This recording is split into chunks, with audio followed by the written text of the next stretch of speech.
Well, greetings and salutations. This is Rick. I do hope everyone's having a great day. Welcome to the 100th episode of Rick's Allotment.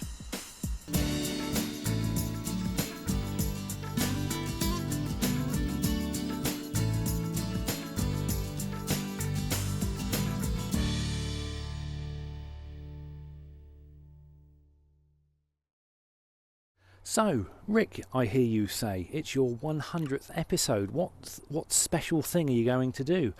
Well, I've thought long and hard about it, and the best I've come up with is to actually use my kettle for the first time in the shed.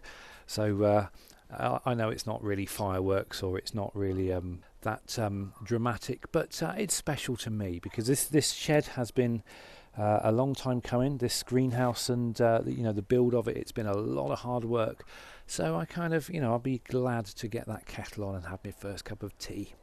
But before I do that, there's something else very special that I've got to do.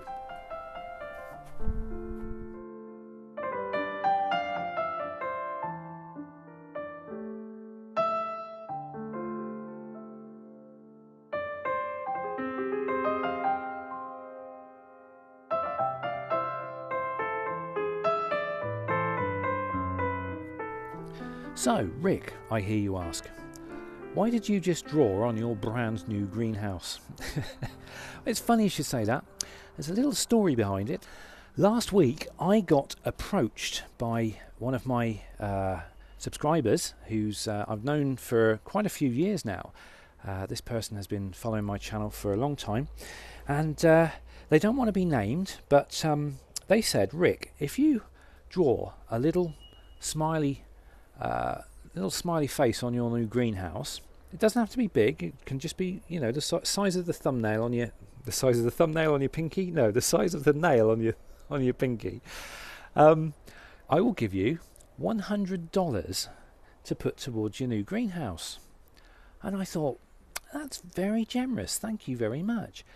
But then I thought, well, actually, the greenhouse is it's all paid for now. There's no real major expenses to be sort of laid out on it. So I suggested, well, I'll tell you what, instead of giving me the money, give it to my charity. Well, it's not my charity, it's my favourite charity. And if you want to do that, I could very well be persuaded to draw you a little smiley face. And so this person, they went off and they looked at this charity. It's called the Starlight Foundation. It's a children's charity. And they went off, had a look, thought, wow, what a great charity to donate to, and they donated $100. So in the spirit of this deal, I'm keeping my end of the bargain, and so, not allowed to say your name, thank you for your donation, and here is your little smiley face that will be on this greenhouse for the rest of time.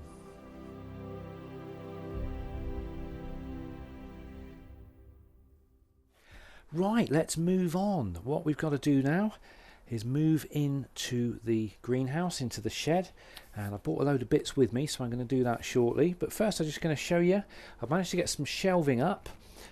This will really help. This is quite a nice wide, it's probably about a foot wide shelf, and so it's not particularly stable, but I think it'll be fine just for putting little seedlings and things on. So that's going to free up a little bit more space. I also came in the other day after we'd had some rain, and I noticed two big puddles on the work surface here. So I may have a little leak somewhere, not sure where, but hopefully I can track it down when it rains next and then kind of figure out what to do about it. But to be honest, it's not really the end of the world. In here, let's bring you in here. You may have noticed I've gone over to the wide GoPro. This is just an extremely wide angle camera, so hopefully you can get to see pretty much most things. We'll sit in the corner there. Okay, how's that? Comfy? Good. Okay, right, got my little cooker in here already. This is the cooker that Sean from the Hort channel gave to me when he came down on his first visit. So thank you for that, Sean. It's now got pride of place in my new shed. Also got another little shelf up and another little shelf here too. But it's perfect for putting all my little seedling trays and things up on. So it just keeps everything tidying up out of the way. This is a tray in which you put compost, and then you can actually pot up all your seedlings. I was thinking of building a bigger one of these, but to be honest, I think this is going to be fine, sort of in the grand scale of things. And these are all my seeds from last year. Some of them are quite old, but I've got some lettuce and radish and things like that, so I may actually do some planting before this month's out anyway. Not quite there yet, because if I do lift that polythene back from those beds out there and plant stuff, of course the cats are going to be straight in there, so I'm going to need to make up some sort of netting or something just to keep them off. But obviously the shelving is good for sort of storing everything on, including this book, which is Allotment Gardening for Dummies.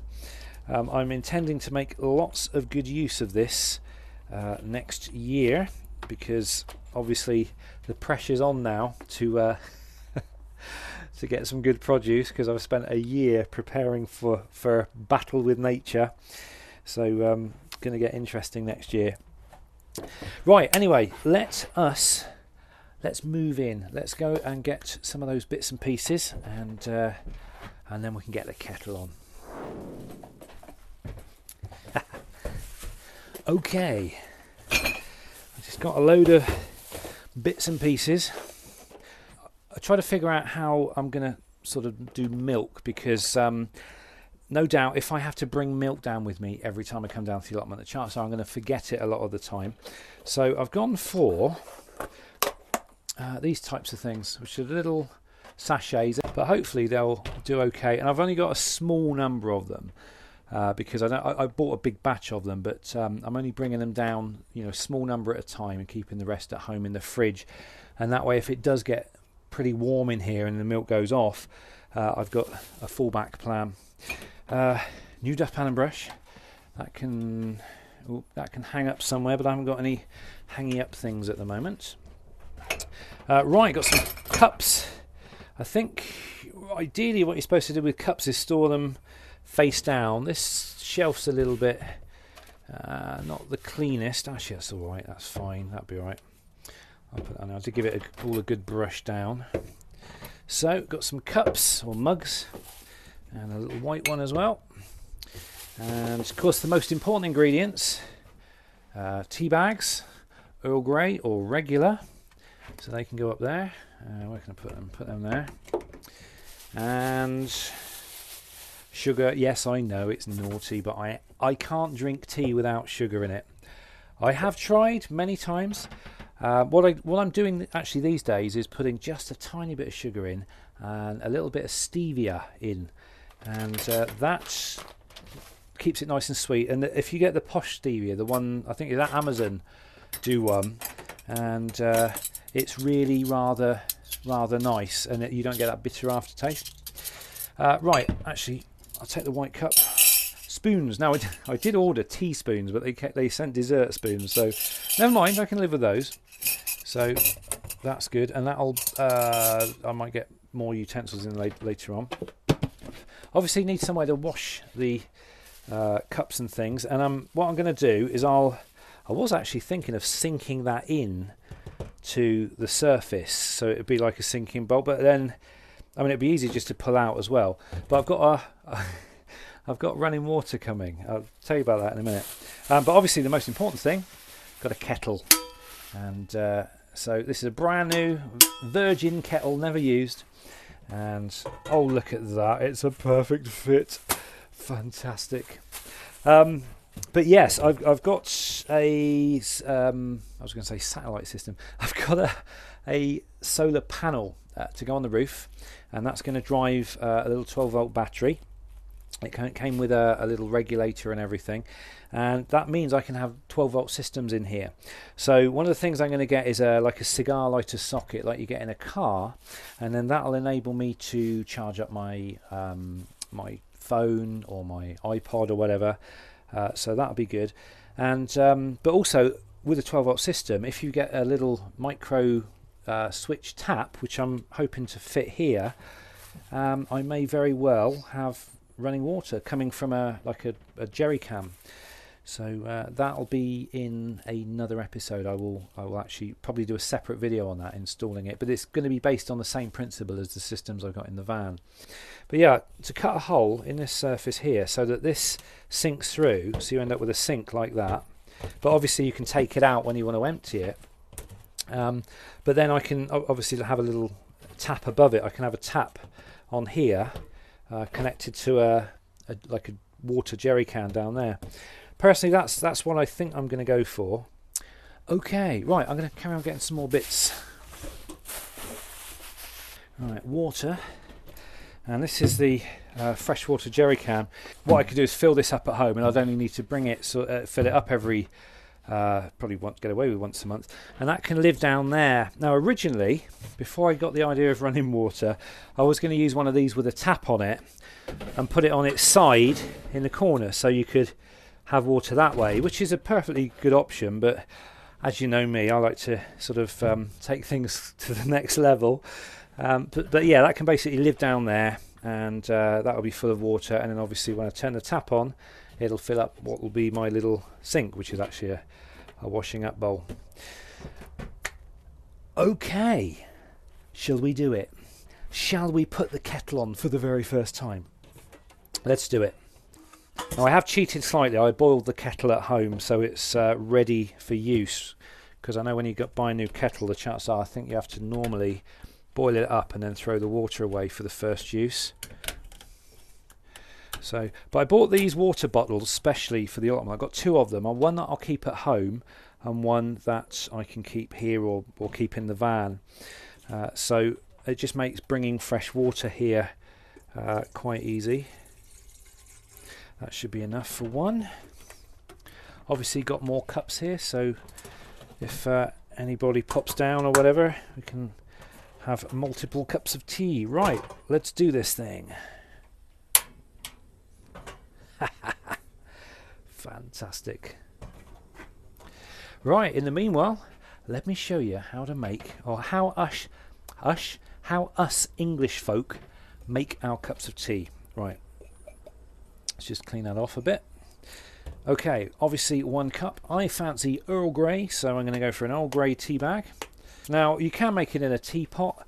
I did actually think about getting a teapot, and then I thought, no, that'd be over the top. I only ever make it in the cup at home. But obviously you can put it in the cup or you can put it in the teapot. So there you go, 1 tea bag. And then it's just a case of, I always like to put the sugar in so that it gets hit by the boiling water. So a little bit of sugar. Now I haven't got any stevia with me today, but I will be bringing some down. So just 1 little spoon, that's all I need. Just enough to take the bitterness off. And that's it. We just wait for the kettle to boil. Now that's what I'm talking about. Okay, kettle off, lid open. Whoop. Boiling water straight in there. Got to leave about 1 inch from the top for the milk. There we go. I tend to do is just, I don't like my tea that strong, so I just push the tea bag about a bit. And the absolute secret to a decent cup of tea is don't squeeze the tea bag against the side, because what you do is you ooze the tannins, more of the tannins from the tea, and the tannins have got a bitter taste to them. So if you just kind of gently stir the tea until it goes the colour you want it. Just another little moment. Now Earl Grey takes a little bit more than regular tea. Well, that's what I've found anyway, to go darker. But that's just about right. And then what I don't do is squeeze the tea bag out. I literally just let it take out what you can. Then put the rest in the bin. I need a bin. Haven't got a bin. Right. I may just have to put that in the compost bin. Okay, that's it. So that's water, tea and sugar. And then I'm just going to have 1 little milk. I always tend to go for skimmed milk or semi-skimmed milk. I tend not to go for the full fat milk because I don't think it's going to do me much good. Well, milk probably doesn't do you much good, to be honest. It's not designed for people, it's designed for baby cows. But hey, let's not go there. Right. that's it. One cup of tea, first cup of tea in the shed. Cheers.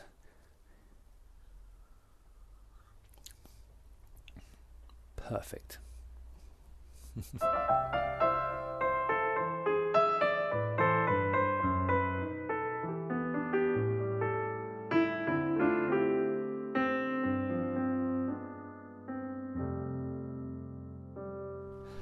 Well, as you know by now, allotments are about drinking tea, but they're also about doing a bit of work as well. If you've been watching my previous videos, you'll know sort of how I've got up to this stage. I've still got the 9 beds here. I haven't actually filled any more of them, but I'm going to have a little go today. Now, I'm very low on soil. I've only got about 10 bags left. So what I'm going to have to do is improvise. Now, there is a big pile of usable soil down the end of the this site, and apparently I'm able to use that, so I'm going to have to start wheelbarrowing it up to fill these up. So that's exactly what I'm going to do, but first I thought I'd take a walk down and just have a look at it. Oops, I'll take you guys with me. Let me fold the legs away a minute. That's the tripod legs, not my legs. So I can take you guys with me with my cup of tea, and so you can get to see my goofy haircut in the wind. Got to get my hair cut. It's got to that stage now where it's quite unmanageable. It just kind of gets a bit mad. See, Jim's got some pears coming along on his tree. So apparently they're quite hard, so they're probably good for making sort of wine and things out of, but not necessarily that good eating. But yeah, let's just have a look at this pile of earth and trying to figure out how far it's going to go. Okay, so I reckon there's about, I don't know, a couple of ton, maybe three ton at a push. Obviously I'm not going to move it all today, but I figured if I just chip away at it, maybe just fill a few beds each time I come down here, and then I should eventually have enough beds at least to be getting on with filled for next year. So yeah, okay, right, I'm going to come down here with the wheelbarrow and start digging, I think.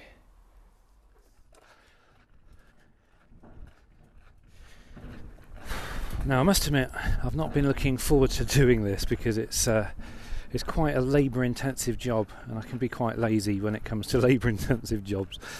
But I think once I get up and running, I just kind of start getting on with it, and then don't really think too much about it. Even slightly secretly start to enjoy it as well. So that's a good thing. Now, what I am impressed with is the distinct lack of weeds. This soil's been sat here for, I don't know, 2 months, and I think it came from under somebody's patio, and there are hardly any weeds here, which is good. Right, I'm going to start on the beds at the back of the plot here. I'm not happy with this bed here because it's a little bit too close to the composting pile, so I'm going to move this one. I'm just going to put it away for a time,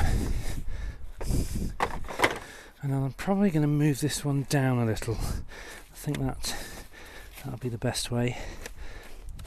So at least I've got a nice gap here.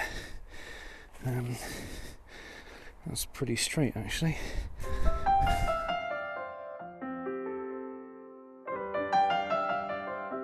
So I'm estimating we'll need 3 wheelbarrows full of earth to fill each bed.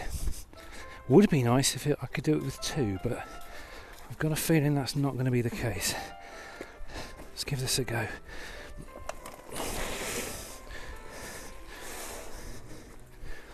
Oh, I don't know. You know what?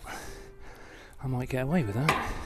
I may get away with 2. That'd be nice.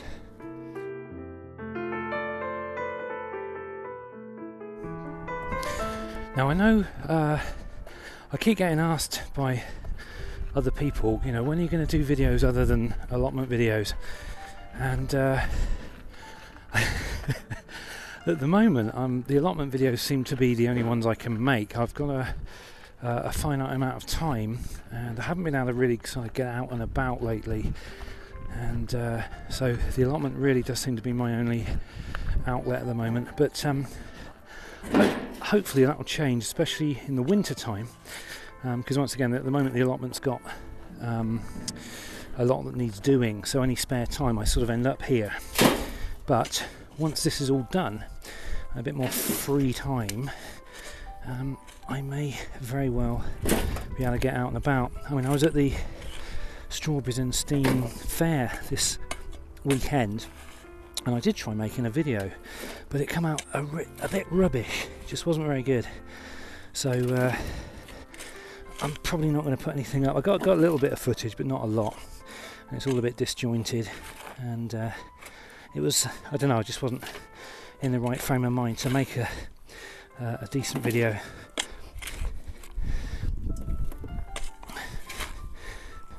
But hopefully, yeah, I'd like to do a bit more touring around in the van and rigging up the cameras and letting you guys get a look at the kind of the world out there that's local to me.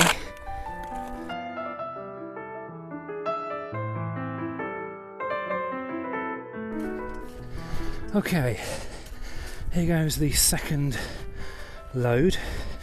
Better line up a bit better first.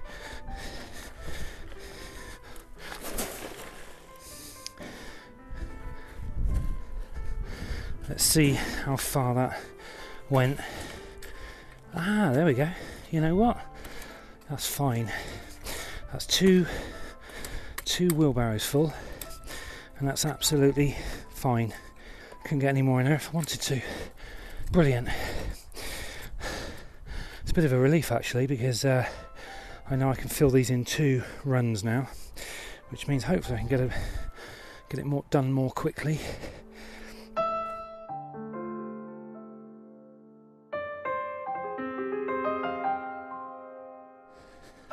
Right, I'm going to carry on with this and get as much done as I can on the energy reserves that I've got.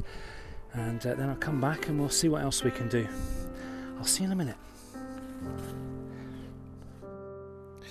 Right, there we go. Managed to fill 7 more beds with that soil from down there, and it's pretty good. I'm quite impressed. It was 2 wheelbarrows full per pallet collar, so it wasn't too strenuous, although I'm worn out again now.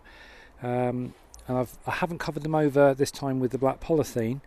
I've just covered them over with a few bits and pieces and some chicken wire, so hopefully that'll keep the cats off. And getting to the stage now, I've only got 5 more beds to fill, including these double size ones, before I need to get up there and do more rotivating. I've got other little bits and pieces to get on with, but I'm going to do that next time because I'm all out of energy again now, so I'm going to head on home. But like I say, I managed to get another 7 beds filled, so I don't think it's going to be too long before all of the beds are filled and in place. There's plenty of soil down there where I was getting it from, and I think that soil is going to go the distance. I think there's going to be enough soil and some left over as well to fill all 32 of these beds. So I'm kind of really I'm hoping that's going to be a job done soon, because you know, it's quite heavy going, this hauling soil everywhere. So here we are, 100 episodes. I can't believe I've made 100 videos of like scratching around in the dirt here. But it has been fun, and I get emails and messages and comments and everything sort of all the time from people saying we really love watching it. And I'll be honest with you guys, I really love making these videos. I don't know what it is about it, but there's just something kind of quite fun about it. I love editing and stuff like that, so if I've got a little bit of material that I can get in and edit and be a little bit creative with, then I kind of love that stuff, and it's kind of my thing. So it kind of works all round, you know. It works for both of us.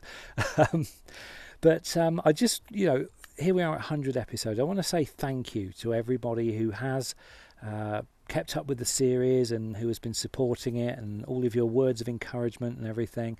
I mean, there's a lot of you in this plot. I mean, a lot of the time I'm not quite sure how to do something, and I'll throw an idea out there to you guys, and I get loads of feedback, and I kind of tap into the wisdom and the experiences that you guys have had, and from that I can come up with ideas and solutions and things.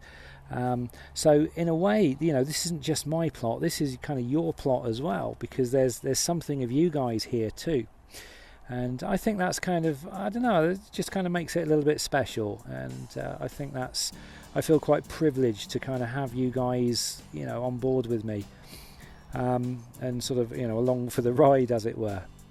So massive thank you, guys. And hopefully, there'll be 100 more. I've got no intentions of slowing up or stopping at any time soon. So if you guys are happy to watch, I'm happy to carry on making them. So I think that's all good. So that's it for the end of this 100th episode, this centenary episode. Thanks for watching, guys. Have a great rest of the day, and I will see you in episode 101.